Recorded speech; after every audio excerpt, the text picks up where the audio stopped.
M social media के इस कार्यक्रम में आप सभी का स्वागत है। इस समय जो कार्यशाला चल रही है एम्स ने शुरू की है, एक से एक महान शख्सियत उसमें है और उसमें और एक अधिक सोने पे सुहागा किया है डॉक्टर आर चंद्रशेखर ने। इनका बहुत बड़ा परिचय है जो शायद मैं पूरी तरीके से आपको बता नहीं पाऊँ।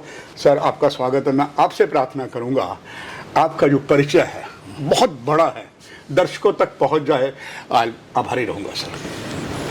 मैं professor doctor R Chandrashekhar, former chief architect with the ministry of health, government of India. Presently मैं Indian green building council health care rating का चेयरपर्सन हूँ और वर्ल्ड बैंक में कंसल्टेंट हूँ और Indo UK institute of health का भी consultant हूँ और visiting professor London South Bank University, जहाँ 2 दशकों पहले मैंने खुद शिक्षा प्राप्त की थी, वहाँ विजिटिंग प्रोफेसर हूँ। और एम्स और IIHMR में एज ए फैकल्टी भी जुड़ा हुआ हूँ, जहाँ पर हॉस्पिटल एंड हेल्थ एडमिनिस्ट्रेशन पर जो सिखाया जाता है, जिसमें मैं प्लानिंग, डिज़ाइनिंग और प्रोजेक्ट मैनेजमेंट के बारे में अपना फोकस रखता हूँ। डॉक्टर आर चंद्रशेखर सर, मैं देख रहा था जब आपने मुखार बिंदु से इतनी शानदार बातें कहे थे, हर एक बड़ा टकटकी लगाकर आपको सुन रहा था। उनको कल अनुभव होगा। दर्शकों के लिए जानना चाहूँगा, जो असीम अनुभव आपने दिया है, इसका लाभ एम्स विजयपुर जम्मू जो डॉक्टर शक्ति गुप्ता कमान कर रहे हैं, वो सन ऑफ द सॉयल भी हैं सर। उन्हीं का परिणाम है कि इतने ज़्यादा पहले ही शिक्षा दी जा रही है।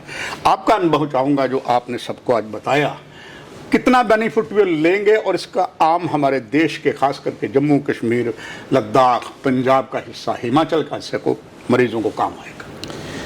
ये जो HXMDP जो प्रोग्राम है, जो कि health care management development programme, इसके बिल्कुल शुरुआत से ही मैं इससे जुड़ा हुआ हूँ, क्योंकि डॉक्टर शक्ति गुप्ता और मैं शुरू से ही इन चीज़ों में जुड़े हुए हैं, क्योंकि वो एम्स में थे और मैं मंत्रालय में था।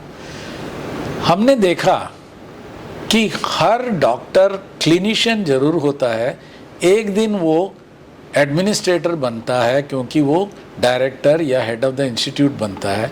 क्योंकि वो ट्रेंड एडमिनिस्ट्रेटर नहीं होता है, वो बहुत सारी गलतियां भी करने की संभावना रहती है। वो अपने अनुभव से जो ठीक समझता है वो करते हैं। तब डॉक्टर शक्ति गुप्ता के मन में ये आया कि क्यों ना एक ऐसा प्रोग्राम बनाया जाए जिसमें सीनियर फैकल्टी और मेंबर्स को हम एक 5-6 दिन की एक रिफ्रेशिंग ट्रेनिंग दे के उनको आगे बढ़ाया जाए। और हमारे इस प्रोग्राम में सारे बहुत सीनियर एक्सपीरियंस देश विदेशों से आते हैं और अपने एक्सपीरियंस को साझा करते हैं। और ये सारे लोग जो हैं, ये ग्राउंड के बंदे हैं, मतलब इन्होंने फील्ड में काम किया और फिर एकेडमिक्स में आए हैं। 2 तरीके के लोग होते हैं जो सिर्फ एकेडमिक्स करते हैं, ये अपने तजुर्बे से फिर एकेडमिक्स में आए हैं। इसलिए इन लोगों के जो लेक्चर्स और एक्सपीरियंस शेयरिंग है वो मायना रखता है।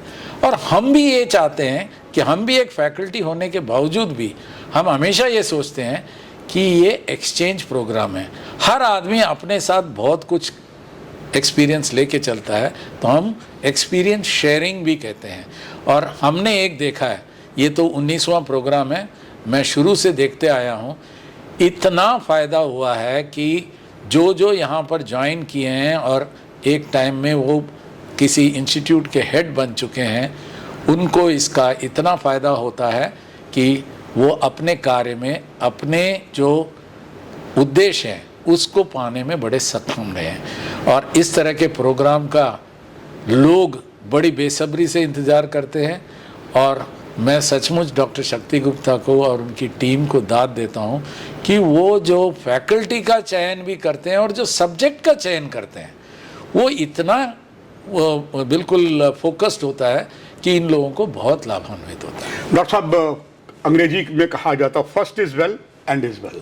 जिस तरह से डॉक्टर शक्ति गुप्ता ने जो अपॉइंटमेंट की हैं, डॉक्टर्स हैं, पैरामेडिकल स्टाफ है और बाकी सिक्योरिटी फोर्सेज और भी हैं, सबको नई ट्रेनिंग देने के लिए जा रहे हैं।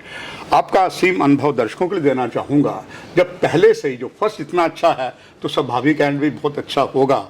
उसमें जो आपने अनुभव पाया सर, आपने एम्स बिल्डिंग भी देखी है, वहाँ गए भी हैं, लगातार डॉक्टर शक्ति गुप्ता से आपका संपर्क रहता है, इसलिए सर दर्शक बड़े उत्सुक होंगे जो आपने अनुभव एम्स में आप पाया, वहाँ की इमारत का जो और सामान और सब आप देख रहे हैं, उससे कितना फ़ायदा सभी को मिलेगा। जो अभी ये नया एम्स बना है, एम्स की श्रृंखला में भी ये तीसरा है, यानी पहले 6 एम्स बने, फिर और 6 एम्स बने, उसके बाद इनका आया। तो आप सोच सकते हैं कि उन एम्स में जो जो दिक्कतें और जो मजबूरियां थी वो सब इसमें हट गई, नंबर 1। नंबर 2, उन दिनों में हमें ये भी एक फ़ायदा हुआ कि डॉक्टर शक्ति गुप्ता ओरिजिनली एम्स में कई साल बिता चुके हैं।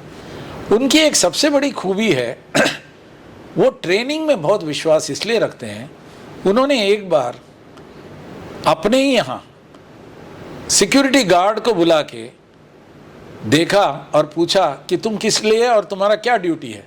उसे कुछ नहीं पता।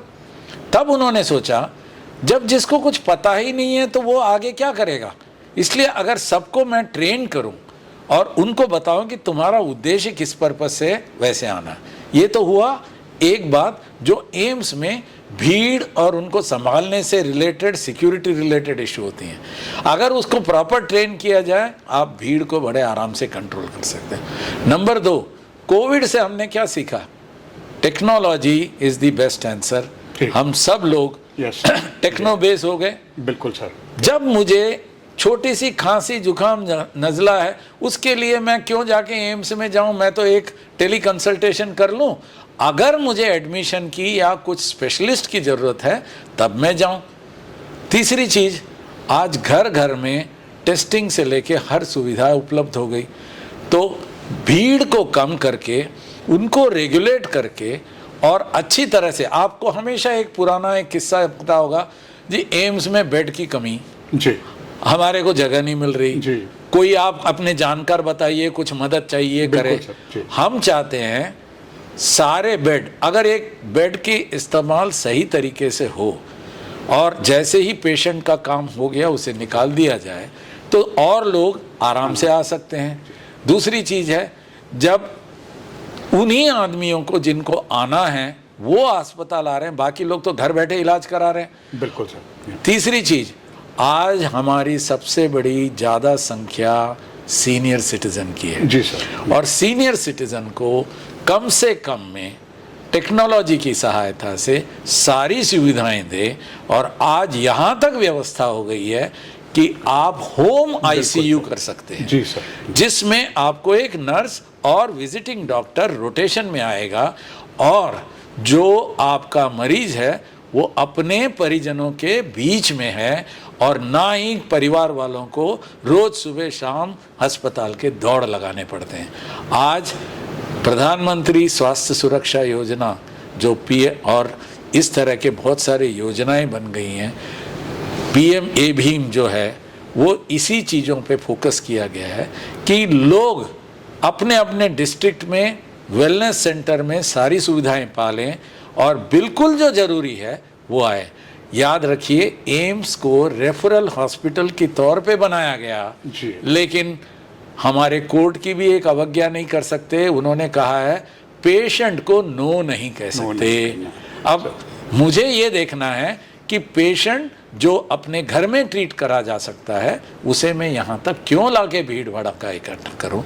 तो इन चीज़ों का जिस पर डॉक्टर शक्ति गुप्ता ने पहले ही योगदान काफ़ी दिया है पुराने एम्स में, वो सब अब मॉडर्न तरीके से आ गए। और मैं इंडियन ग्रीन बिल्डिंग काउंसिल के हेल्थ रेटिंग के हूँ, तो आपको पता है ग्रीन हॉस्पिटल, और आज का ज़माना है नेट ज़ीरो हम कैसे करें। G20 समिट में भी फोकस हमारा ग्रीन के ऊपर रहा और उसके पहले भी पर्यावरण का फ्रांस में हमने बात की। इसलिए इसको ग्रीन हॉस्पिटल बनाने की कोशिश पूरी है, जिस पर हम उनको सर्टिफिकेशन में भी मदद कर रहे हैं कि वो IGBC की रेटिंग ले। और इस ग्रीन की वजह से क्या मिलेगा, आपकी एनर्जी कंजम्पशन कम होगी और आपका बाहर से एनर्जी और इन चीज़ों को लेने का लोड कम हो जाएगा। इसका मतलब एम्स अपने आप में सक्षम होगा जो अपने एनर्जी की पूर्ति करे और धीरे धीरे एडवांसमेंट में इतना होगा कि वो खुद एनर्जी बनाए और सेव करे। मैं दो पार्टों के बीच डॉक्टर साहब फंस गया हूँ। एक पार्ट ये है कि समय का अभाव होता है सोशल मीडिया पे, पर दूसरा है पत्रकार के नाते और जम्मू कश्मीर का निवासी 38 साल की पत्रकारिता में अगली जानकारी अगर मैं ना आपसे लेकर दर्शकों को दूं तो शायद मुझे फांसी पे लटका दिया जाएगा। सर, यहाँ पर जितने सैनिक हैं और उससे ज़्यादा उनके भूतपूर्व सैनिक यहाँ अलग अलग हॉस्पिटल में इलाज करवाते हैं, उन सभी के लिए जानना चाहूँगा सर कि इसमें खास करके जो हमारे सैनिक चाहे इस प्रॉक्सी वार में बलिदानी हो रहे हैं, घायल हो रहे हैं, बहुत कुछ हो रहा है, उनके लिए एम्स में जो आपने अनुभव पाया है डॉक्टर शक्ति गुप्ता की कमान में, उनको क्या लाभ मिलेगा? दो चीज़ें होती हैं, एक होती है इमरजेंसी सर्विस सर और दूसरा होता है ट्रॉमा। जी सर। ट्रॉमा एक्सीडेंट ट्रॉमा का, और आजकल पर्टिकुलरली जम्मू कश्मीर के बारे में बात करूं सर तो यहाँ सबसे ज़्यादा केस बुलेट इंजरी का, यस सर, क्योंकि बुलेट इंजरी आम इससे थोड़ा हटकर है, जिसके ऊपर नॉलेज होना चाहिए जी सर, और तत्काल उसके ऊपर कुछ कार्य हो जाए तो एक बहुत ही कीमती जिंदगी बच जाती है। और इन चीज़ों का फोकस यहाँ है, क्योंकि देखिए एम्स बना है, इसको हम लोग कहते हैं डिजास्टर मैनेजमेंट। इसका मतलब कभी अचानक कहीं बम ब्लास्ट हो गया या अचानक बहुत सारे घायल हो गए, अब उन सबको एक साथ ट्रीट करना है, तो ऐसी सुविधा इमरजेंसी में जिसको हम ट्रायाज कहते हैं, वहाँ ये सेग्रीगेशन हो जाता है कि किस लेवल की इंजरी है और इसको किस तरह से ध्यान देना चाहिए, किसको तुरंत ध्यान देना चाहिए, किसको थोड़ा बहुत फर्क पड़ने से फर्क नहीं होगा, वो बच जाएगा। इस तरह का अरेंजमेंट यहाँ है। इसको हम लोग ना इमरजेंसी में रंगों से बांटते हैं कि येलो कलर, रेड कलर और ग्रीन कलर। ग्रीन कलर मतलब वो उस ग्रीन बेड में आया हो, जरा ठीक ठाक होके तुरंत चला गया। येलो मतलब थोड़ा उसको अटेंशन, रेसिसिटेशन चाहिए। रेड मतलब काफ़ी उसको, इस तरह के सारी सुविधाएं हैं। ट्रॉमा सेंटर एक अलग बनाया गया है ताकि इस तरह के ट्रॉमा इंजरी के, और यहाँ पर ट्रॉमा के एक्सपर्ट्स को भी पोस्ट किया गया है, और इसकी वजह से यहाँ पर इन चीज़ों को ध्यान में रखें। अब मैं इस जगह का कुछ जानकार इसलिए भी हूँ कि मैं वर्ल्ड बैंक की तरफ से भी श्रीनगर को देखता हूँ। श्रीनगर में बोन एंड जॉइंट हॉस्पिटल है और एलडी हॉस्पिटल है, जिसमें वर्ल्ड बैंक के फंड से हम लोग उसका उद्धार कर रहे हैं। अब वहाँ पर भी हमने देखा कि अचानक बोन एंड जॉइंट में आग लग गई, अब उनके लिए एक्स्ट्रा बेड की भी प्रोविजन हमने की। तो डिजास्टर को भी ध्यान में रखते हुए एम्स में सारी सुविधाएं हैं। इसीलिए हम ये कहते हैं कि आम नागरिक की सुविधाएं उनके घर में दे दें तो ये जो लोग हैं वो वंचित ना रहें, और डिजास्टर वाले और इस तरह के इंजरी वालों को प्रायोरिटी मिले।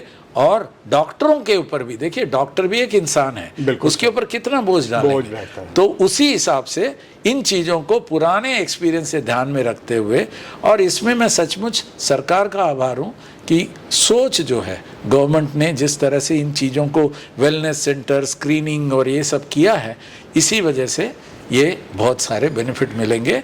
और जम्मू कश्मीर के लोगों के लिए तो खास करके मुझे याद है कि इवन इसकी डिमांड हमारे पुराने पूर्व स्वास्थ्य मंत्री गुलाम नबी आज़ाद, जो यहाँ चीफ मिनिस्टर भी रह चुके हैं, उन्होंने उसी समय एम्स की यहाँ फुहार लगाई थी कि यहाँ होना चाहिए, और एक एम्स यहाँ, एक श्रीनगर में, ये सारे कार्यक्रम, इसीलिए सरकार ने इसको मंजूरी भी दी।